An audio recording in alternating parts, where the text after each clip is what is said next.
আসসালামু আলাইকুম ওয়া রাহমাতুল্লাহি তাআলা ওয়া বারাকাতুহু। প্রিয় ইসলামিক ভাই ও বোনেরা, যদি আপনাদের প্রশ্ন করি যে কখনো কি শুনেছেন যে বাঘের রাজ্যে ইঁদুর রাজা, কিংবা এমনটা যে হাজার হাজার মানুষের অন্নদাতা, যে হাজার হাজার মানুষের ক্ষুধা নিবারণ করে, সে নিজের পেটের খাবারের জন্য অন্য কারোর দিকে চেয়ে থাকে? আর এই দুটো না শুনে থাকলে এটা তো অবশ্যই শুনেছে যে কিভাবে একটা কচ্ছপ একটা খরগোশকে দৌড় প্রতিযোগিতায় হারিয়ে দেয়, আর কিভাবে একটা খরগোশ যে একটা কচ্ছপের চাইতে 10 গুণের বেশি বেগে ছুটতে পারে, সে একটা কচ্ছপের কাছে কিভাবে হার মেনে যায়।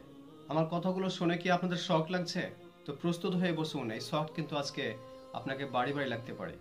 আজকে অনেক গুরুত্বপূর্ণ একটা বিষয় নিয়ে আলোচনা করতে চলেছি। আপনাকে যদি এখন প্রশ্ন করি কয়েকটা বিজ্ঞানীর নাম বলুন, এক নিমিষের মধ্যে আপনার চোখের সামনে ভেসে উঠবে স্যার আলবার্ট আইনস্টাইনের কথা, বিজ্ঞানী গ্যালিলিও গ্যালিলির কথা, আপনার চোখের সামনে ভেসে উঠবে নিকোলা টেসলার কথা, আপনার চোখের সামনে ভেসে উঠবে আইজ্যাক নিউটনের কথা। বর্তমান ছাত্র সমাজ যাদের অনুসরণ করেন, কিন্তু আপনার কাছে প্রশ্ন হচ্ছে যে এইসব বিজ্ঞানীরা যাদেরকে অনুসরণ করতেন তারা আসলে কারা? ভেঙে যাবে অনেক মজবুত একটা দেওয়াল যা আমাদের চারিদিকে শক্তভাবে দাঁড়িয়েছিল, আর জানা যাবে আসল রহস্য। অনুসন্ধান মিলবে সত্যের, জানতে পারবেন আপনি আপনার আসল পরিচয়। আসলে এই সব বিজ্ঞানীরা যাদেরকে ফলো করে চলতেন তাদের মধ্যে 90 ভাগই ছিল মুসলমান। কে অবাক হয়ে গেলেন?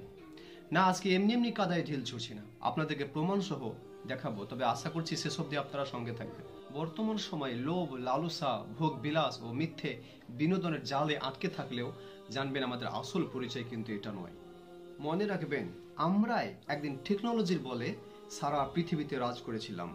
সংখ্যায় অল্প হওয়া সত্ত্বেও সারা পৃথিবীতে আমাদের একটা দবদবা ছিল। ভূমিকা না বাড়িয়ে চলুন আসল কথায় আসা যাক। স্যার আইজ্যাক নিউটন, তেনার পিরিয়ড ছিল 1643 থেকে 1727। বিজ্ঞানী গ্যালিলিও গ্যালিলেই 1564 থেকে 1642। নিকোলা টেসলা 1856 থেকে 1943। আর আমাদের সবার প্রিয় স্যার আলবার্ট আইনস্টাইন 1879 থেকে 1955। এখন পূর্বেকার প্রশ্নে আসা যাক। এতক্ষণ পর্যন্ত যতজন বিজ্ঞানীর নাম বললাম তাদের মধ্যে প্রায়শই 16 শতকের পরে আবির্ভূত হয়েছেন। এবার প্রশ্ন তো জাগবে যে তাহলে 16 শতাব্দীর পূর্বে বিজ্ঞান মহলে কাদের রাজত্ব চলছিল? কাদেরকে অনুসরণ করে চলতেন 16 শতকের পরে জন্ম নেওয়া এইসব বিজ্ঞানীরা? চলুন এই সকল প্রশ্নের উত্তর জেনে আসি ভিডিওর পরবর্তী অধ্যায়ে। আচ্ছা, যদি প্রশ্ন করি বীজগণিতের উদ্ভাবক কে ছিলেন? নিঃসন্দেহে আপনারা জানেন বা নাই জানেন, আসল নামটা হচ্ছে আল খওয়ারিজমি। 780 থেকে 850 পর্যন্ত যার সময়কাল ছিল। নাম শুনে কিছু বুঝতে পারলেন কি? আর যদি বুঝতে না পেরেছেন তো বলে দিচ্ছি, ইনি হচ্ছেন একজন মুসলমান। আর এরপরে আমি যতজন বিজ্ঞানীর নাম বলবো তাদের মধ্যে প্রত্যেকেই হচ্ছে মুসলমান। আল কিতাব আল মুখতাসার ফিল হিসাব আল জাবার ওয়াল মুকাবেলা, এই গ্রন্থটিতে সর্বপ্রথমে আলজেবরা শব্দটি এসেছিল। এরপরে হচ্ছে ইবনে সিনা, যিনার সময়কাল ছিল 980 থেকে 1037 পর্যন্ত, আর তিনার ক্ষেত্র ছিল চিকিৎসা বিজ্ঞান, দর্শন ও জ্যোতির্বিজ্ঞান। চিকিৎসা বিজ্ঞানের একটি হাতিয়ার ছিল যার নাম হচ্ছে দ্য ক্যানন অফ মেডিসিন। এই বইটা আসলে ইনি রচনা করেছেন, ইবনে সিনা। 16 শতাব্দীর পূর্বে মেডিকেল সায়েন্সে এই কিতাবটার গুরুত্ব ছিল সর্বোপরে। চলুন তাহলে দেরি না করে আর একটা প্রশ্নের অ্যান্সার আমরা জেনে নিই। অ্যালকোহল এবং সালফিউরিক অ্যাসিডের আবিষ্কারক কে ছিলেন? যদি না জানেন তো উত্তর বলে দিচ্ছি, ইনি হচ্ছেন আল রাজি রহমতুল্লাহি আলাই। 854 থেকে 925 পর্যন্ত যিনার সময়কাল ছিল। তিনি কিতাব আল হাউই নামক একটি চিকিৎসা বিষয়ক বিশ্বকোষ রচনা করেন।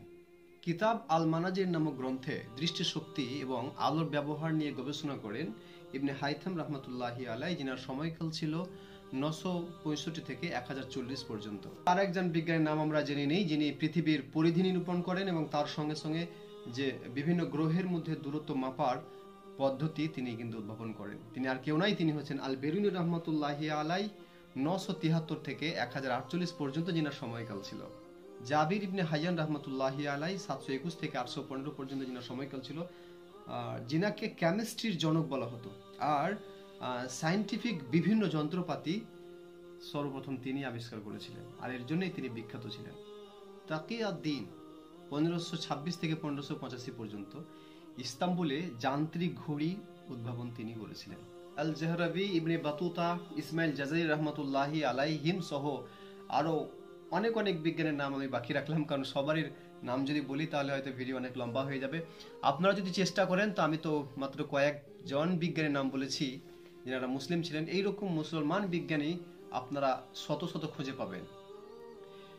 এখানে ভাবার বিষয় হচ্ছে একটাই, যে আমরা জানি যে মুসলমান মানে হচ্ছে হয়তো পিছিয়ে পড়া জাত, মুসলমান মানে হয়তো পিছিয়ে পড়া সমাজ, কিন্তু আসলে মুসলমান মানে পিছিয়ে পড়া নয়, বরং সর্ব উন্নত সমাজ। তবে আমরা বর্তমানের রঙে নিজেকে রঙিয়ে নিয়েছি, এই সমাজে শুধুমাত্র আরাম আয়েশ আর ভোগ বিলাসে লিপ্ত হয়ে গেছে, কিন্তু হাকিকাত আমাদের এটা নয়।